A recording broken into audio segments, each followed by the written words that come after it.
வணக்கம். ஆகாஷ்வாணி மாநில செய்திகள் வாசிப்பவர் சாந்தி ரமேஷ். தலைப்புச் செய்திகள். புதிய வருமான வரி பிரிவின் கீழ் 12 லட்சம் ரூபாய் வரையிலான ஆண்டு வருமானத்திற்கு வரி இல்லை என்று மத்திய நிதியமைச்சர் திருமதி நிர்மலா சீதாராமன் அறிவித்துள்ளார். மக்களவையில் வரும் நிதியாண்டிற்கான மத்திய அரசின் நிதிநிலை அறிக்கையை இன்று அமைச்சர் தாக்கல் செய்தார். பிரதமரின் வேளாண் திட்டத்தின் கீழ் 100 மாவட்டங்களில் வேளாண் உற்பத்தி பெருக்க திட்டம் செயல்படுத்தப்படும். வேளாண் கடன் அட்டைகள் மூலம் விவசாயிகளுக்கான கடன் தொகை 5 லட்சம் ரூபாயாக அதிகரிக்கப்படும். மருத்துவ கல்லூரிகளில் கூடுதலாக 10,000 இடங்கள் ஏற்படுத்தப்படும். ஆதி திராவிட பழங்குடியின பிரிவின் முதல் மகளிர் தொழில் முனைவோருக்கு 2 கோடி ரூபாய் வரை கடனுதவி திட்டம் செயல்படுத்தப்படும். புற்றுநோய் சிகிச்சை உள்ளிட்ட 36 உயிர்காக்கும் மருந்துகளுக்கு சுங்க வரியிலிருந்து முழுமையாக விலக்கு அளிக்கப்படும் போன்றவை பட்ஜெட்டின் சிறப்பம்சங்களாகும். நிதிநிலை அறிக்கை வளர்ச்சி அடைந்த பாரத பாதைக்கான மத்திய அரசின் அர்ப்பணிப்பை பிரதிபலிப்பதாக பிரதமர் திரு நரேந்திர மோடி பாராட்டியுள்ளார். இனி விரிவான செய்திகள். 2025-26 நிதியாண்டிற்கான நிதிநிலை அறிக்கையில் புதிய வருமான வரி கட்டமைப்பின் கீழ் 12 லட்சம் ரூபாய் வரை ஆண்டு வருமானம் பெறுவோருக்கு வரி இல்லை என்று மத்திய நிதியமைச்சர் திருமதி நிர்மலா சீதாராமன் அறிவித்துள்ளார். மக்களவையில் நிதியமைச்சர் இன்று தாக்கல் செய்த வரும் நிதியாண்டிற்கான நிதிநிலை அறிக்கையில் 12,75,000 ரூபாய் வரையிலான தனிநபர் ஆண்டு வருமானத்திற்கு வருமான வரியிலிருந்து விலக்கு அளிக்கப்படுவதாக கூறினார். I am now happy to announce that there will be no income tax payable up to income of 12 lakh rupees. So, average income of 1 lakh per month other than the special rate income such as capital gains under the new regime. This limit will be 12.75 lakh for salaried taxpayers due to the standard deduction of 75,000. பழைய வரி கட்டமைப்பின் கீழ் 4 லட்சம் ரூபாய் வரையிலான வருமான பிரிவினருக்கு வரி இல்லை என்றும் 4 முதல் 8 லட்சம் வரை 5%, 8 முதல் 12 லட்சம் வரை 10%, 12 முதல் 16 லட்சம் வரை 15%, 16 லட்சம் முதல் 20 லட்சம் வரை 20%, 20 லட்சம் முதல் 24 லட்சம் வரை 25%, 24 லட்சத்திற்கும் மேற்பட்டவர்களுக்கு 30% வரி விகிதம் இருக்கும் என்றும் நிதியமைச்சர் கூறினார். மூத்த குடிமக்களுக்கான வட்டி விகிதத்திற்கான வரி உச்சவரம்பு 50,000 ரூபாயிலிருந்து 1 லட்சமாக உயர்த்தப்பட்டுள்ளது. வீட்டு வாடகை மீதான வரி பிடித்த உச்சவரம்பு 6 லட்சம் ரூபாயாக அதிகரிக்கப்பட்டுள்ளது என்றும் அவர் கூறினார். வருமான வரி தாக்கல் செய்வதற்கான கால அவகாசம் 2 ஆண்டுகளிலிருந்து 4 ஆண்டுகளாக அதிகரிக்கப்படும். சுங்கவரி கட்டமைப்பின் கீழ் 7 வகை மறைமுக இறக்குமதி வரி நீக்கப்படும். புற்றுநோய் சிகிச்சை மருந்துகள் உள்ளிட்ட 36 உயிர்காக்கும் மருந்துகளுக்கு சுங்கவரியிலிருந்து முழுமையாக விலக்கு அளிக்கப்படும். LED திரைகளுக்கான சுங்கவரி 10%லிருந்து 20% அதிகரிக்கப்படும். மின் வாகனங்களுக்கான பேட்டரியில் பொருத்தப்படும் லித்தியம் உற்பத்தியை அதிகரிக்கும் வகையில் 35 கூடுதல் மூலதன பொருட்களுக்கு அடிப்படை சுங்கவரி இருந்து விலக்கு அளிக்கப்படும். மீன் பதப்படுத்துதல் பொருட்களுக்கு 30%லிருந்து 5%, மீன் கழிவு உரவகைகளுக்கு 15%லிருந்து 5% அடிப்படை சுங்கவரி குறைக்கப்படும். காப்பீட்டு நிறுவனங்களுக்கான அந்நிய நேரடி முதலீட்டு உச்சவரம்பு 74%லிருந்து 100% அதிகரிக்கப்படும் என்றும் கூறினார். வேளாண்மை, சிறு குறு நடுத்தர தொழில்கள், முதலீடுகள், ஏற்றுமதிகள் ஆகிய 4ம் வளர்ச்சிக்கான உந்து சக்தியாக திகழ்கிறது என்று நிதியமைச்சர் கூறினார். இதன்படி பருப்பு வகைகளில் தன்னிறைவை எட்டுவதற்கான 6 ஆண்டு தேசிய இயக்கம் தொடங்கப்படும். விதை உற்பத்தியை அதிகரிப்பதற்கான மக்கனா வாரியம் ஏற்படுத்தப்படும். உயர் ரக மகசூல் விதைகள் உருவாக்குவதற்கான தேசிய இயக்கம் தொடங்கப்படும். திருத்தி அமைக்கப்பட்ட வேளாண் கடன் திட்டத்தின் கீழ் கிசான் அட்டைதாரர்களுக்கு வழங்கப்படும் கடனுதவி தொகை 5 லட்சம் ரூபாயாக அதிகரிக்கப்படும். 1,70,00,000 விவசாயிகள் பயன்பெறும் வகையில் பிரதமரின் தன்தானிய வேளாண் திட்டத்தின் கீழ் 100 மாவட்டங்களில் வேளாண் உற்பத்தி பெருக்கம் திட்டம் செயல்படுத்தப்படும். மதிப்பு கூட்டுதல் பிரிவில் உற்பத்தியை அதிகரிக்க பீகாரில் தேசிய உணவு பதப்படுத்துதல் திறன் மேம்பாட்டு உற்பத்தி நிறுவனம் ஏற்படுத்தப்படும். அசாம் மாநிலம் நம்ரூப்பில் ஆண்டுக்கு 12.25 லட்சம் மெட்ரிக் டன் யூரியா உற்பத்தி திறன் கொண்ட ஆலை அமைக்கப்படும் என்றும் அமைச்சர் கூறினார். Our government will undertake a Prime Minister Dhan Dhanya Krishi Yojana in partnership with states. The program will cover 100 districts with low productivity, moderate crop intensity and below average credit parameters. It aims to enhance agricultural productivity, adopt crop diversification and sustainable agricultural practices, augment post-harvest storage at the panchayat and block level, improve irrigation facilities, facilitate availability of long-term and short-term credit. This program is likely to help 1.7 crore farmers. சிறு குறு நடுத்தர தொழில் நிறுவனங்களுக்கு 10 கோடி ரூபாய் வரையிலும், இப்பிரிவின் ஏற்றுமதி நிறுவனங்களுக்கு 20 கோடி வரையிலும் கடன் உத்தரவாத வரம்பு அதிகரிக்கப்படும் என்றும் நிதியமைச்சர் அறிவித்துள்ளார். சிறு குறு தொழில் நிறுவனங்களுக்கான மூலதன முதலீட்டு உச்சவரம்பு 2.5 மடங்காக அதிகரிக்கப்படும். ஸ்டார்ட் அப் நிறுவனங்களுக்கான கடன் உத்தரவாத உச்சவரம்பு 20 கோடி ரூபாயாக உயர்த்தப்படும். சுயசார்பு பாரத திட்டத்திற்கு வகை செய்யும் 27 பிரிவுகளுக்கு உத்தரவாதம் வழங்கப்படும். சிறு குறு நடுத்தர தொழில் நிறுவனங்களை உள்ளடக்கி இந்தியாவில் தயாரிப்போம் திட்டத்தை முன்னெடுத்து செல்ல தேசிய உற்பத்தி இயக்கம் ஏற்படுத்தப்படும். SC ST மகளிர் முதல் தொழில் முனைவோருக்கு 2 கோடி ரூபாய் வரை கடன் வழங்கும் வகையில் புதிய திட்டம் அறிமுகம் செய்யப்படும். காலனி மற்றும் தோல் பதனிடும் தொழிற்சாலைகளுக்கு முன்னுரிமை திட்டங்கள் செயல்படுத்தப்படும்.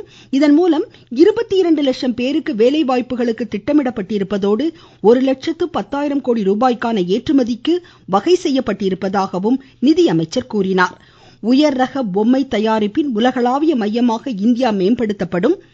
உணவு விநியோகம், மின்னணு வர்த்தக விநியோகம் உள்ளிட்ட பணிகளில் ஈடுபடும் 1 கோடி அலுவல் சாரா தொழிலாளர்களுக்கு தனிநபர் அடையாள அட்டைகள் வழங்கப்படுவதோடு ஜன் ஆரோக்கிய சுகாதார திட்டத்திற்கும் வகை செய்யப்படும்.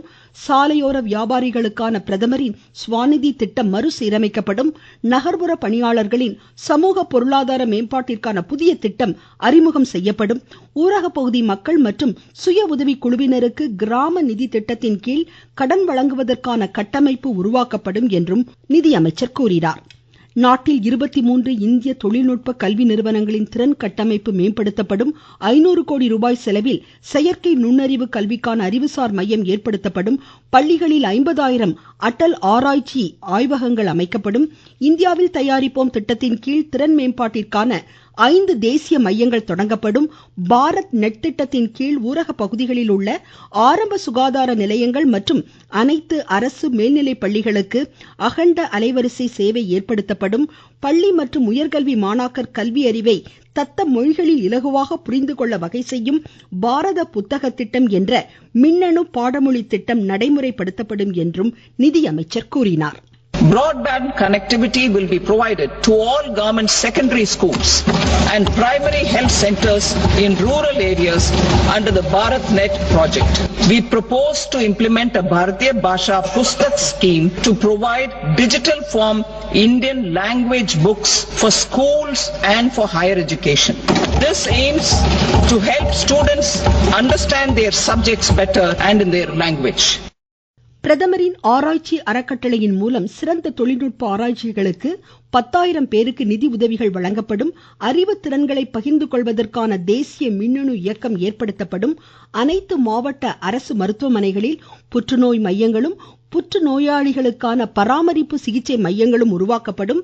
இந்திய தொழில்நுட்ப கல்வி நிறுவனங்களில் கூடுதலாக 6,500 இடங்களும், மருத்துவ கல்லூரிகளில் கூடுதலாக 10,000 இடங்களும் ஏற்படுத்தப்படும். தனியார் பங்களிப்புடன் மருத்துவ சுற்றுலா மற்றும் இந்தியாவில் சுகம் பெறுங்கள் திட்டம் ஊக்குவிக்கப்படும் என்றும் அவர் கூறினார். குழாய் மூலமான குடிநீர் திட்டமான ஜல்ஜீவன் குடிநீர் திட்டம் 2028ஆம் ஆண்டு வரை நீட்டிக்கப்படும். 1 லட்சம் கோடி ரூபாய் மதிப்பீட்டில் நகர்ப்புற சவால்களை எதிர்கொள்வதற்கான மேம்பாட்டு நிதி உருவாக்கப்படும். 20,000 கோடி ரூபாய் மதிப்பீட்டில் சிறிய ரக அணு உலைகள் ஏற்படுத்தப்பட்டு செயல்பாட்டிற்கு கொண்டுவரப்படும். தனியார் பங்களிப்புடன் 2047ஆம் ஆண்டு வாக்கில் 100 ஜிகாவாட் அணுசக்தி திறன் உற்பத்திக்கு இலக்கு நிர்ணயிக்கப்பட்டுள்ள நிலையில் அணுசக்தி சட்ட திருத்தங்கள் மேற்கொள்ளப்படும் என்றும் நிதியமைச்சர் கூறினார். உதான் திட்டத்தின் மூலம் மேலும் 120 புதிய பகுதிகள் இணைக்கப்படும். உள்நாட்டு கப்பல் கட்டுமான பணிகள் மற்றும் கடல் கட்டமைப்பு திட்டங்களுக்காக 25,000 கோடி ரூபாய் கடல்சார் மேம்பாட்டு நிதி ஒதுக்கப்படும். சுரங்கத்துறை நடைமுறைகள் ஊக்குவிக்கப்பட்டு முக்கிய தாது பொருட்களுக்கான கொள்கைகள் உருவாக்கப்படும். ஏற்றுமதி ஊக்குவிப்பு இயக்கம் தொடங்கப்படும். திருத்தி அமைக்கப்பட்ட KYC வாடிக்கையாளரை தெரிந்து கொள்ளுங்கள் பதிவு தொடங்கப்படும். ஜன் விஸ்வாஸ் மசோதா கொண்டுவரப்படும். மாநிலங்களுக்கிடையே ஆரோக்கியமான போட்டியை உருவாக்குவதற்கான முதலீட்டுக்கு உகந்த குறியீடுகள் ஏற்படுத்தப்படும் என்றும் நிதியமைச்சர் தெரிவித்தார். மொத்த செலவினம் 50,65,000 கோடி ரூபாயாக காட்டப்பட்ட இந்த நிதிநிலை அறிக்கையில் நிதி பற்றாக்குறை 4.4% உள்ளது. நிதி பற்றாக்குறையை ஈடுகட்ட 11,04,000 கோடி நிகர சந்தை கடன்களுக்கும் உத்தேசிக்கப்பட்டுள்ளது. இந்த நிதிநிலை அறிக்கை வளர்ச்சியடைந்த பாரத பாதைக்கான மத்திய அரசின் அர்ப்பணிப்பை பிரதிபலிப்பதாக பிரதமர் திரு நரேந்திர மோடி பாராட்டியுள்ளார். 140 கோடி இந்தியர்களின் எதிர்பார்ப்புகளை பூர்த்தி செய்யும் வகையில் பட்ஜெட் அமைந்திருப்பதாகவும் பிரதமர் கூறினார். வளர்ச்சியடைந்த இந்தியா இலக்கை எட்டுவதற்கான ஆக்கப்பூர்வமான பட்ஜெட் இது என்று மத்திய உள்துறை அமைச்சர் திரு அமித்ஷா பாராட்டு தெரிவித்துள்ளார். தற்சார்பு இந்தியா இலக்கின் வரைபடமாக இந்த பட்ஜெட் திகழ்கிறது என்றும் அவர் கூறினார். கிசான் கடன் அட்டைகள் மூலம் விவசாய பெருமக்களுக்கான 3 லட்சம் ரூபாய் கடன் தொகை 5 லட்சம் ரூபாயாக உயர்த்தப்பட்டுள்ளது அவர் தம் வாழ்க்கை தரத்தை உயர்த்த ஒரு நல்வாய்ப்பாக அமைந்துள்ளது என்று மத்திய தகவல் ஒலிபரப்புத்துறை இணை அமைச்சர் டாக்டர் எல் முருகன் கூறியுள்ளார். இந்த அறிவிப்பிற்காக பிரதமர் திரு நரேந்திர மோடிக்கும் மத்திய நிதியமைச்சர் திருமதி நிர்மலா சீதாராமனுக்கும் நன்றி தெரிவித்துக் கொள்வதாக அமைச்சர் கூறினார். நடுத்தர பிரிவினருக்கும் இளையோருக்கும் பட்ஜெட்டில் புதிய அறிவிப்புகள் எதுவும் வெளியிடவில்லை என்று காங்கிரஸ் கட்சியின் திரு சசி தரூர் தெரிவித்துள்ளார். தேர்தலை முன்னிட்டு பீகார் மாநிலத்திற்கு பல அறிவிப்புகள் வெளியாகி இருப்பதாகவும் ஆனால் தென் மாநிலங்கள் முழுமையாக புறக்கணிக்கப்பட்டிருப்பதாகவும் திமுக, திரிணாமுல் காங்கிரஸ், அகாலிதள் கட்சிகள் குறை கூறியுள்ளன. நீங்கள் கேட்டுக்கொண்டிருப்பது ஆகாஷ்வாணியின் மாநில செய்தி அறிக்கை. புத்தகம் வாசிப்பது பொழுதுபோக்கு மட்டுமின்றி மாற்றத்திற்கான அனுபவம் என்று குடியரசுத் தலைவர் திருமதி திரௌபதி முர்மு கூறியுள்ளார். புதுடெல்லி பாரத் மண்டபத்தில் சர்வதேச புத்தக கண்காட்சியை இன்று தொடங்கி வைத்து பேசிய குடியரசுத் தலைவர் பல்வேறு மொழிகளின் புத்தகங்களை படிப்பதன் மூலம் சமூகம் மற்றும் பிற பகுதிகளை ஒருங்கிணைக்க வழிகோலும் என்றார்.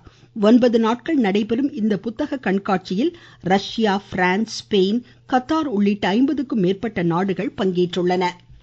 கோவை வெள்ளியங்கிரி மலையேற்றத்திற்கு இன்று முதல் பக்தர்கள் அனுமதிக்கப்படுவதாக வனத்துறை அறிவித்துள்ளது.